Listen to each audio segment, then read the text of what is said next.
Sir sir sir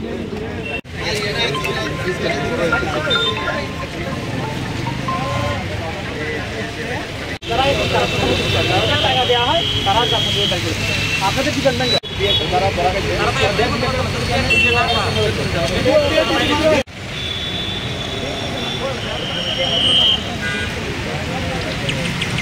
আর ওই দেখেন ছোট ছোট পোলা না কিভাবে চাকরি করতেছে আর আমরা মতো পোলা না রাস্তাটা দিতে ঠিক আছে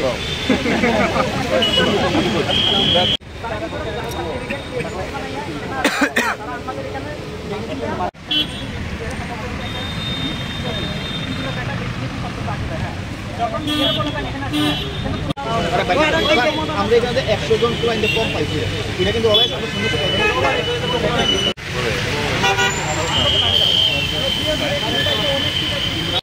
না এমনটা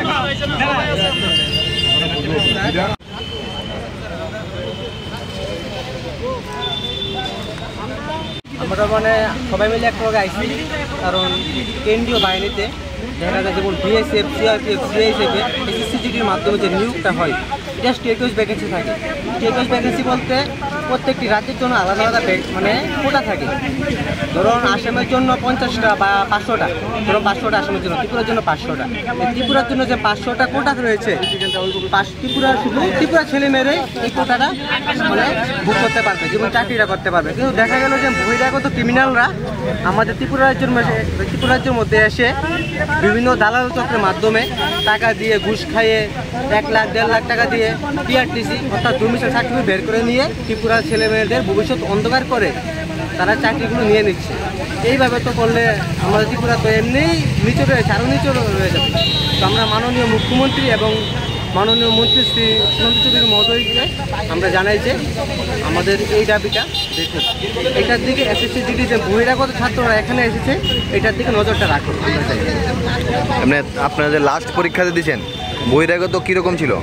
বহিরাগত তো প্রচুর ছিল, মানে গতবার চাকরি পেয়েছি টোটাল 100 জন বহিরাগত। তাহলে তুমি ভাবো যে কতটুকু রয়েছে, না হলো 3000টা হবে।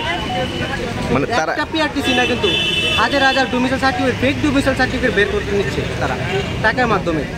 1 লাখ 1.5 লাখ তারা নিজের মুখে স্বীকার করেছে, 1-1.5 লাখ টাকার মাধ্যমে তারা পিআরটিসি বের করে।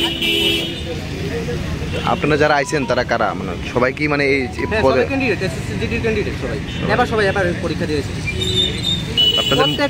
প্রত্যেকটা বছর এরকমই চলছে, বহিরাগত আসে এসে ত্রিপুরা ছেলে মেয়েদের। কোনখান থেকে আসে তারা? যেমন ইউপি বিহার এরকম।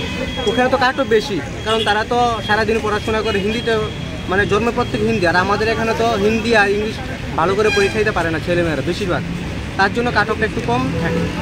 সেমভাবে ওরা প্রত্যেক বছর আসে আমাদের এখানে ছেলে মেয়েদের ভবিষ্যৎ কানা করে নিয়ে যায়। যে এসএসসিজিডির ক্যান্ডিডেট আছে আমরা আজকে এখানে জড়ো হয়েছি, এটার একটাই কারণ আমরা যে বহিরাগত যে স্টেটের আমরা ত্রিপুরার লাগে একটা নির্দিষ্ট ভ্যাকেন্সি, এটা আমরা শুধু ত্রিপুরার লাগে রিজার্ভ থাকে, ঠিক আছে।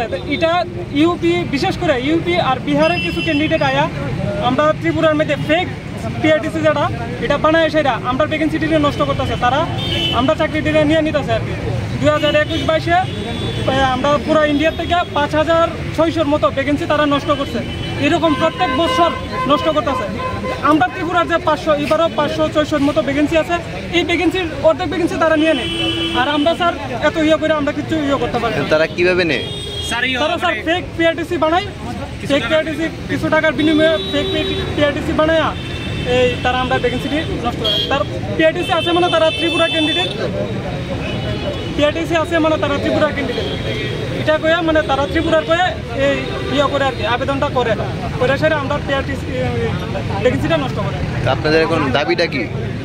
আমরা দাবিটা একটাই, আমরা ত্রিপুরা প্রশাসনের মানে কাছে আর কি আমরা একটা দৃষ্টি আকর্ষণ করতেছি, তারা যাতে মানে ত্রিপুরা সরকারের কাছ থেকে আর মানে ইয়ে করতে না পারে আর কি, পিআরটিসিটা যাতে না বানাইতে পারে। আমরা দাবি এটা হয়েছে বহিরাগতদের বন্ধ করতে হবে, আহ্বান বহিরাগতদের কোনোভাবে সিট আমরা বুক না করতে পারে, যাতে সবাই পরিশ্রম করে, যে স্টেটের লিগে আড়াই স্টেটের মধ্যে ভ্যাকেন্সি দেওয়া পার্টিকুলারলি তারা কিনা করে আমরা এখানে আয়ে আমরা এখানে কাট অফ কম যায় তার লিগে তারা ভ্যাকেন্সি মানে আমরা ভ্যাকেন্সিটা তারা বুক করে তারা ফেক পিআরটিসি ডোমিসাইল যেটা করে তারা এসডিএম থেকে এটা বাইর করা হইতেছে, তারা কিছুটা আর বিনিময়ে এটা করতেছে। ঠিক আছে, তারা করতেছে ডুপ্লিকেসি করে সেটা আমরা ভ্যাকেন্সিটা এভাবে করতেছে, যে কারণে আমরা দিনের দিন আমরা ওভার মানে বহুত বাঁচতেছে যারা কোনো কাট অফ মানে এত মানে তুলনার বাইরে আনএক্সপেক্টেড কাট অফ গেছে এবার, যে কারণে খোলা বাইরে এত আমরা এটা ঢুকতেছে। এখন আমরা ফিজিক্যাল হইতে পারে 20 তারিখের মধ্যে আমরা এইটাও জানাই যে সরকারের কাছে আমরা আবেদনটা রাখতাম চাই যে বহিরাগতভাবে প্রার্থী যাতে আমরা না আইতে পারে, কোনোভাবে ফিজিক্যাল মানে এন্ট্রি না করতে পারে আমরা ক্যাম্পের মধ্যে।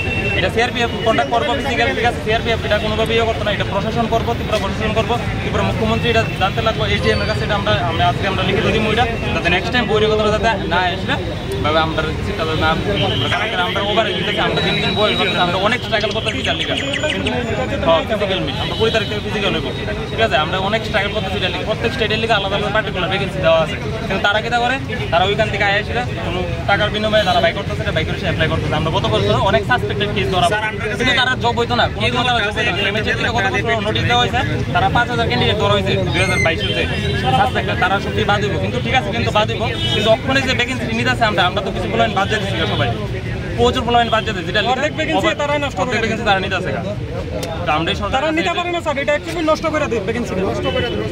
আমরা আবেদন সরকারের কাছে তারাও পায় না, আমরা এটা বদ্ধ করো, কোনোভাবে যাতে ফেক ডোমিসাইল যাতে বাই করা না হোক, রিসেন্টটা যেটা বাই করা হয়েছে ক্যান্সেল করো, কোনোভাবে যাতে তারা আসলে মানে আপিল না করতে পারে, জিনিসটা লিখে অ্যাপ্লাই না করতে, ফিজিক্যাল যাতে না দিতে পারে। আমরা এটা ফিজিক্যাল আটকে দিব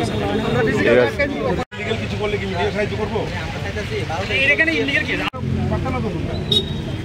আমরা কথা কেউ শুনুন, আমরা মিডিয়ার সাথে আমরা নিতে